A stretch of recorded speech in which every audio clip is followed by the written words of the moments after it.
प्यारे बच्चों के लिए प्यारी प्यारी कहानियाँ। तो चलो बच्चों, ये स्टोरी सुनते हैं और प्लीज़ मेरे चैनल को सब्सक्राइब कर दें ताकि रोज़ आप लोगों के लिए ऐसी स्टोरी आती रहे। मीरपुर नाम के शहर में तेजस अपनी पत्नी नीरू के साथ रहता था। पति पत्नी दोनों ही नौकरी करते थे। एक दिन तेजस गांव अपनी माँ के पास फोन करता है। हेलो, प्रणाम माँ। जीते रहो माँ, तुम दादी बनने वाली हो हैं? अरे वाह, ठीक है बेटा, मैं कल ही आती हूँ। जब माँ जी शहर पहुंची तो बेटे बहू ने बहुत अच्छे से स्वागत किया। लीजिए माँ जी, चाय। अरे गर्मा गर्म पकोड़े ले आओ माँ के लिए। नीरू रसोई में गई और 2 मिनट में ही पकोड़े ले आई। जी ये लीजिए। बहू जादू से बनाए हैं क्या? अभी तो रसोई में गई थी। यम्मी। माँ जी, शीला रसोई में पकोड़े तल रही है, मैं बस लेकर आई। हे भगवान, मेरा धर्म भ्रष्ट कर दिया तूने। अब तो गंगा जल से शुद्धिकरण करना होगा।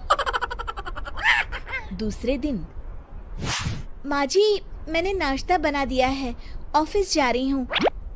पर अभी तो घर का सारा काम पड़ा है। शीला आती ही होगी, झाड़ू पोछा बर्तन कपड़े वो सब कर लेगी।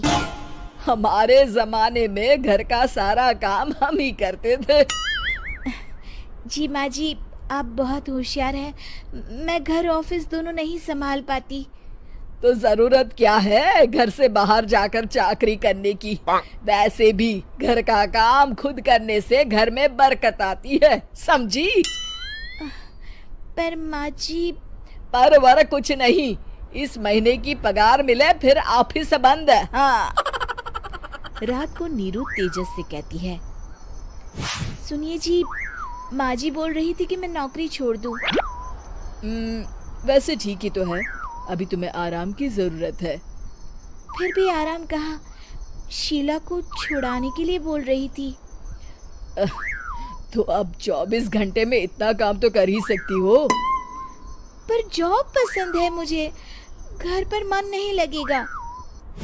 अगले दिन जब दोनों ऑफिस के लिए निकल रहे थे, मेरी तो कोई कीमत ही नहीं है इस घर में।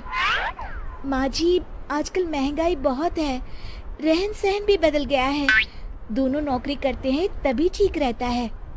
अच्छा, तू कहना क्या चाहती है? मेरा बेटा तुझे बिठा के खिला नहीं सकता? तू ही इस घर का खर्च चला रही है, हैं? नहीं माँ जी, मेरा वो मतलब नहीं था। मतलब खूब समझती हूँ, ये बाल धूप में सफेद नहीं किए मैंने। हाँ।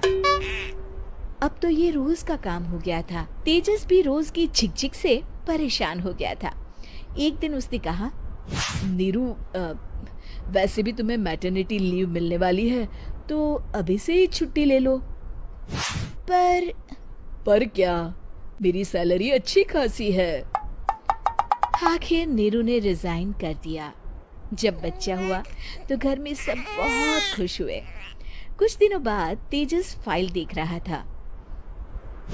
क्या हुआ तेजस, कुछ परेशान लग रहे हो? हाँ, वो हमारी जितनी सेविंग्स थी वो तो हॉस्पिटल में और छठी के फंक्शन में खत्म हो गई है नीरू। और अभी वैसे मंदी चल रही है तो मैं बोल रही थी कल मुन्ना को हेपेटाइटिस का टीका लगवाना है। नीरू, क्या पोस्टपोन नहीं कर सकते? नहीं जी, बिल्कुल नहीं। अब तेजस को समझ में आ रहा था कि उससे गलती हुई है। पैसों की कमी का असर घर के माहौल पर भी पड़ रहा था। अगले दिन, बेटा मेरा चश्मा और ये दवाइयाँ ले आना, पर्चा देते हुए माँ जी ने कहा। जी। तेजस, मुन्ना के लिए दूध का डिब्बा और डायपर भी ले आना, और ये किराने के सामान की लिस्ट है, इसे भी लाना है। तेजस गुस्से में लिस्ट मरोड़ कर फेंकता है और चिल्लाता है, पैसे क्या पेड़ पर उगते हैं? ये ले आना, वो ले आना। अरे पर ये जरूरत का सामान ही है। वो गुस्से में बिना कुछ कहे ऑफिस चला गया। अरे अरे लंच तो ले जाइए।